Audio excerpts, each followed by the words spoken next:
Hey guys, welcome in today's video. In today's video, we're gonna focus only on installing the nozzle and the speedo for our 3-in-1 3D printer machine. So before we start, let me show you a small clip of what we learned here.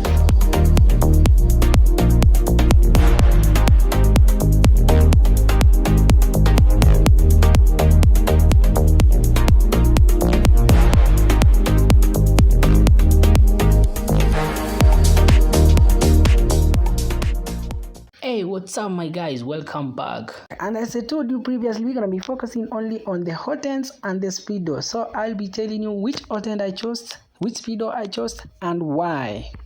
So yeah guys, you know out there we have a good variety of hotends. Some of them even support multiple color 3D printing. So for me, I chose a Volcano 3D printer hotend.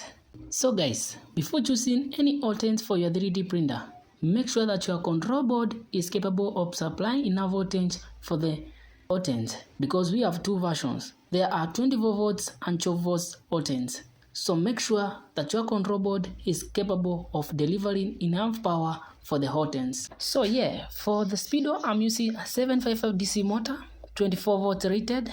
There are two versions, 12 volts rated and 24 volts rated. So I chose the 24 volts for this.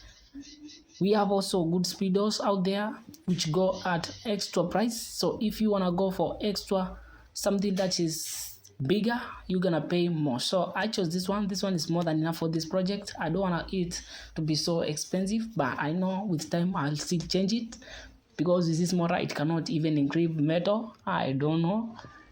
Yeah, so still for the time being I will use the 755 DC motor, and at that time then if I'll choose to change it, then I will upgrade it later.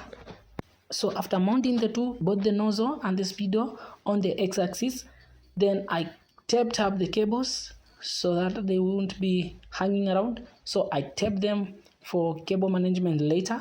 So still there is a complete video which is very long, showing all the 3D printer build. It's a one video, it's a very long video, almost 30 minutes. So you're gonna, if you wanna see the whole process of how I built the machine, then you're gonna watch that video. It has a lot of content, I suppose. So guys, we have reached the end of the video. So click the subscribe button, like and share my project video with your friends. Then thank you very much.